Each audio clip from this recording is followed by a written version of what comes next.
جب تم اپنی ماں کے گستاخ کے ساتھ سمدھیانہ نہیں جوڑتے تو امام زین العابدین اپنی دادی کا حق طلب کرنے والوں کے ساتھ اپنا سمدھیانہ کیسے جوڑ سکتے ہیں؟ اور اس خاندان میں حضرت امام جعفر صادق جیسی ہستی کیسے پیدا ہو سکتی ہے؟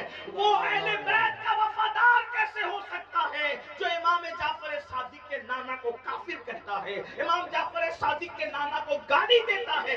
دادا کی تو تعریف کر رہے ہو، نانا کو گالی دے رہے ہو، تو بتاؤ امام جعفر صادق تم سے خوش کیسے ہوں گے؟ الحمدللہ خوش ہوں گے تو ہم سنیوں سے ہوں گے۔ اس کی وجہ یہ ہے کہ اللہ اکبر، ہم دادا کی تعریف میں بھی یوں کہتے ہیں، سلامی جس کے در کا ہر ولی ہے، علی ہے ہاں علی ہے ہاں علی ہے، اور نانا کے لیے کہتے ہیں مرتبہ حضرت صدیق کا یہ ہے سید، ہر فضیلت کے وہ جامع ہے نبوت کے سید۔ نعرہ تکبیر، نعرہ رسالت، عرس وارث پاک۔ اس لیے میرے بھائیوں، ہمارے یہ جو بزرگ ہے، وارث پاک ہوئے، غریب نواز ہوئے، غوث پاک ہوئے، شیخ الکبیر ہوئے، امام اہل سنت ہوئے، یہ لوگ کوئی علم کے معاملے میں کم نہیں تھے۔ اس لیے اب ہمیں عقیدے کے معاملے میں کوئی جدید تحقیق نہیں کرنا، اپنے بزرگوں کے نقش قدم پہ رہنا۔ ایک آخری واقعہ یاد آ گیا، اگر آپ اجازت دیں تو بات پوری کروں کہ صحابہ کیسی محبت کرتے تھے اہل بیت سے، ہم اس کا تصور نہیں کر سکتے۔ جو لوگ آج نادان دوست ادھر ادھر سے نکل آئے ہیں اہل بیت کی محبت کے بارے میں کہتے ارے اہل بیت سے محبت کرو گے تو رافضی ہو جاؤ گے۔ میں کہا نادان ہوں، اہل بیت سے محبت کی بنیاد پہ کوئی رافضی نہیں ہوتا، بلکہ صحابہ کی گستاخی کی وجہ سے کوئی رافضی ہوتا ہے، اس لیے صحابہ کی توہین مت کرو۔ آئیے مجھے یاد ہے کہ ایک مرتبہ حضرت سیدنا جابر بن عبداللہ انصاری، بہت بڑے عظیم صحابی ہیں، لمبی عمر تھی اللہ نے دی، بہت لمبی عمر تھی ان کو اللہ نے، آخری عمر میں نابینا ہو گئے تھے، بلکہ بہت کمزور ہو گئی تھی بینائی، بہت زیادہ کمزور ہو گئی تھی۔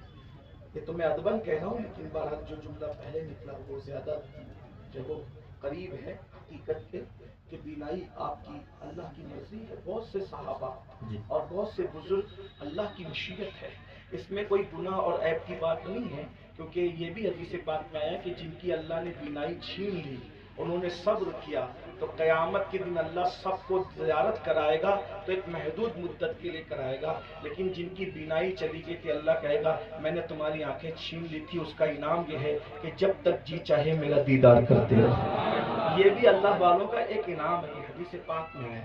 تو بہرحال حضرت جابر ابن عبداللہ انصاری جو بینائی بہت کمزور ہو گئی تھی، عمر بہت زیادہ، کربلا کے بعد بھی حیات رہے، اور کیوں حیات رہے اس کا فلسفہ سنیں، اس کو علامہ عبد الرحمن جامی نے بھی لکھا، اسی طرح اس کو حضرت ابن حجر مکی نے لکھا، اس کو علامہ شیخ مومن شبلنجی نے بھی اپنی کتاب میں لکھا، اور بھی لوگوں نے لکھا۔ ذرا سنیے کیا محبت تھی صحابہ اور اہل بیت کے بیچ۔ امام زین العابدین ملاقات کرنے کے لیے بیٹھ گئے، امام زین العابدین ملاقات کرنے کے لیے کس سے؟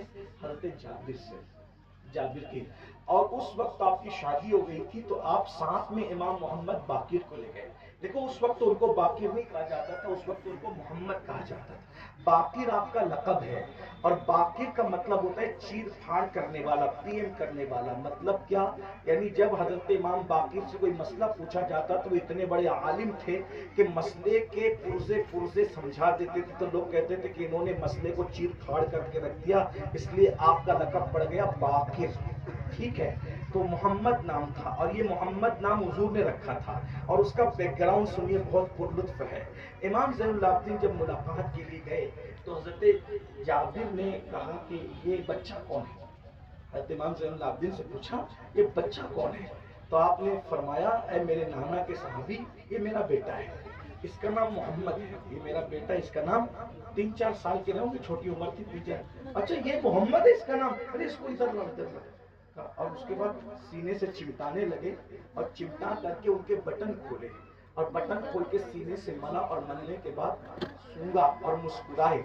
تو امام محمد باقر نے پوچھا میرے نانا کے صحابی یہ کیا کر رہے ہیں؟ وہ کہا تمہیں نہیں پتا کہ تمہارے نانا نے تمہارے میرے گھر آنے کی خبر دی تھی، کہ تم میرے گھر آؤ گے اس کی خبر تمہارے نانا نے مجھے دی تھی، اور تمہیں سلام بھی کہا تھا، تو میں وہ سلام تمہیں پہنچا رہا ہوں کہ اے محمد تمہارے نانا نے تمہیں سلام کہا تھا۔ تو حضرت امام محمد باقر نے کہا میرے نانا نے مجھے سلام کہا تھا، تو ذرا بتائیے کیسے کہا تھا، وہ پورا قصہ مجھے بتائیے کہ کیسے سلام کہا تھا۔ تو جب حضرت جابر نے حضرت امام باقر کے سینے کو یوں ملا اور سن کر مسکرایا، تو لوگوں نے پوچھا یہ کیا سن رہے ہو؟ تو کہا اللہ کی عزت کی قسم، جو خوشبو میں نبی میں سنتا تھا آج وہی خوشبو اولاد نبی میں سن رہا ہوں۔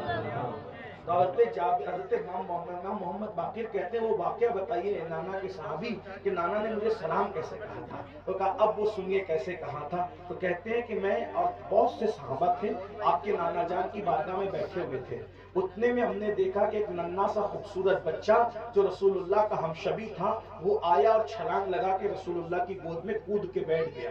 تو سرکار نے اس کو سینے سے چمٹایا، چوما چوما۔ یہاں جب چومنے کی بات آتی ہے تو مجھے خیال آتا ہے وہ نبی جس کے نام پہ ساری دنیا انگوٹھے چومتی ہے وہ بھی کسی کو چوم رہا ہے، اور وہ جس کو چوم رہا ہے اسے حسین ابن علی کہتے ہیں۔ تو سرکار حضرت جابر کہتے ہیں کہ ہم نے دیکھا